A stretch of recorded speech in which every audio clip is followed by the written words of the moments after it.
परस्ती सरकार को तो उखाड़ ही फेंकना चाहिए, जो लगातार जय श्री राम के नाम पर दलित और मुसलमानों के ऊपर मॉब लिंचिंग का काम कर रही है। आसाम के मुख्यमंत्री जो घोटाले में थे, उनको तो आपने मुख्यमंत्री बना दिया, उन्हें तो जेल में होना चाहिए था। और खुद वहाँ आसाम के चीफ मिनिस्टर ये बोलते हैं कि मुझे फंसाया जा रहा है और बीजेपी के सरकार मुझे फंसा रही है। बाद में जब वो बीजेपी में चले जाते हैं तो साफ हो जाते हैं। ये दोगली नीति जो है, ये दोगली नीति का हम विरोध करते हैं। क्या उस कृत्य में नीतीश कुमार का कितना हाथ था और आरजेडी का कितना हाथ था? मैं ये मानूंगा कि दोनों का हाथ था और इन्हें सुधर जाना चाहिए। अगर नहीं सुधरेंगे तो ये जान लीजिए तेजस्वी जी, जान लीजिए लालू जी, अगर आप जेल जाएंगे तो आपका रोने वाला भी कोई नहीं मिलेगा। हाल सरकार गिरी और ऐसे में कहा जा रहा है कि आजाद समाज पार्टी के साथ जो आरजेडी है उसका अलायंस होगा। तो ये तो राजनीति का ज़रूरत है कि वो अपने साथ किन किन विचारधारा वालों के साथ वो जुटती है। बीजेपी के साथ तो हम नहीं जुटने वाले हैं। ये कौन सी नई बात है? ये सही हो सकती है। हमारे राष्ट्रीय नेता ये बातें तय कर पाएंगे कि क्या इस सरकार के साथ हमारा गठबंधन उचित होगा या नहीं होगा। आरजेडी के साथ जाएंगे सर? आरजेडी नहीं, हम बहुजन की सरकार चाहते हैं, संविधान को बचाने वाले सरकार को चाहते हैं। अगर ये सरकार ये हमारे कॉमन मिनिमम प्रोग्राम पर आती है, एजेंडा क्या होता है? एजेंडा पहले तय होता है, समझौते होते हैं, समझौते के आधार पर गठबंधन होते हैं। अगर हमारे समझौते के तहत गठबंधन होते हैं तो क्यों नहीं हमें सरकार बनानी चाहिए? कम से कम इस फिरका परस्ती सरकार को तो उखाड़ ही फेंकना चाहिए, जो लगातार जय श्री राम के नाम पर दलित और मुसलमानों के ऊपर मॉब लिंचिंग का काम कर रही है। आए दिन आप वीडियो देखते होंगे कि लोग जबरदस्ती मार पीट के जय श्री राम बुलवाने का काम कर रहे हैं। लेकिन ऐसा कहा जा रहा है सर कि आरजेडी की जब सरकार आती है खासकर दलितों पर जो है अल्पसंख्यकों पर अत्याचार होता है और ऐसी पार्टी के साथ आप लोग अलायंस करेंगे? निश्चित तौर पे आपने ये जो बात कही, ये अभी जो 2 इंजन डबल इंजन की जो सरकार थी, नीतीश कुमार जो मुखिया थे, अभी आपने देखा होगा खुसरूपुर पटना का जो कांड था और तमाम प्रकार के थाने द्वारा दलित हत्याओं के ऊपर, अपहरण के ऊपर केसेस नहीं लिए जाते थे, जिस पे हमने एक बड़ा आंदोलन भी खड़ा किया, बहुत सारे थानों में घेराव भी किया। आज गया के इसी मुद्दे पर हमारे 20 साथी कार्यकर्ता आज जो हैं जेलों में बंद हैं और उसके लिए हम एक बड़ा आंदोलन खड़ा करने जा रहे हैं। सवाल ये है कि क्या उस कृत्य में नीतीश कुमार का कितना हाथ था और आरजेडी का कितना हाथ था? मैं ये मानूंगा कि दोनों का हाथ था और इन्हें सुधर जाना चाहिए। अगर नहीं सुधरेंगे तो ये जान लीजिए तेजस्वी जी, जान लीजिए लालू जी, अगर आप जेल जाएंगे तो आपका रोने वाला भी कोई नहीं मिलेगा, क्योंकि यही दलित समाज भीड़ लगा के आपको जन समर्थन, चाहे वो लाठी रैली है या कोई भी रैली होती है, तो यही लोग आपको समर्थन दे के लोगों को आपको प्रोत्साहित करने का काम करते हैं। इनके एहसानों को भूलने का काम ना करें। तो किस शर्त के साथ आजाद समाज पार्टी जा रही है आरजेडी के साथ? आरजेडी के साथ जा रही ये तय अभी नहीं है, हो सकता है ये हमारे राष्ट्रीय नेता तय करेंगे, लेकिन इतना तय है कि अगर जरूरत पड़ी तो बीजेपी को हराने के लिए अगर गठबंधन करना पड़ा तो हम शर्तें तय करेंगे और शर्तों के आधार पे हमारे राष्ट्रीय नेता निर्णय लेंगे। आपके नेता का तस्वीर जो है नीतीश कुमार के साथ भी वायरल हुआ था सर।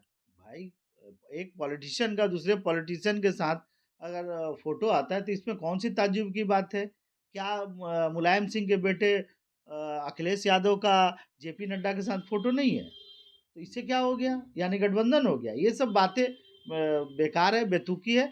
मुद्दे की बात यह है कि हम जो है हमारा सैद्धांतिक लड़ाई फिरका प्रस्ती ताकत सरकार बदली उसके बाद लालू प्रसाद यादव और तेजस्वी यादव पे ईडी का छापा पूछताछ चल रहा है, इस पे क्या?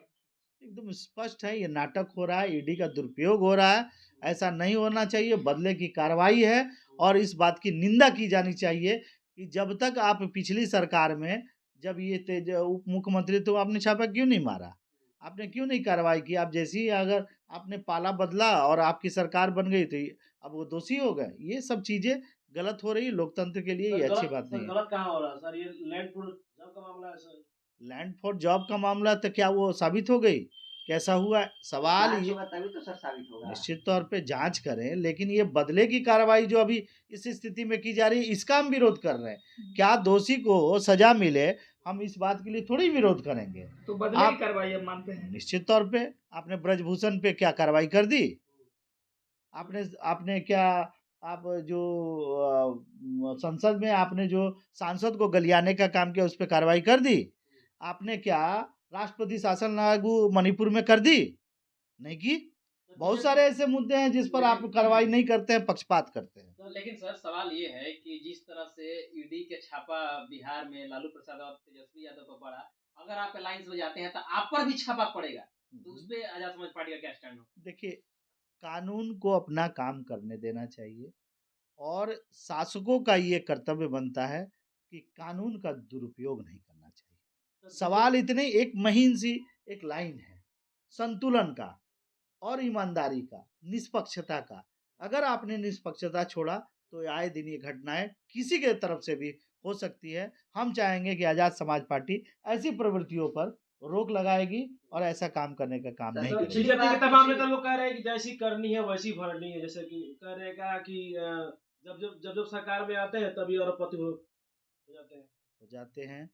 तो आप ये आसाम के मुख्यमंत्री जो घोटाले में थे, उनको तो आपने मुख्यमंत्री बना दिया, उन्हें तो जेल में होना चाहिए था।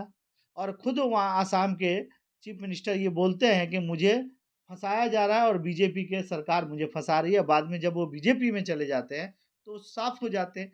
ये दोगली नीति जो है, ये दोगली नीति का हम विरोध करते हैं।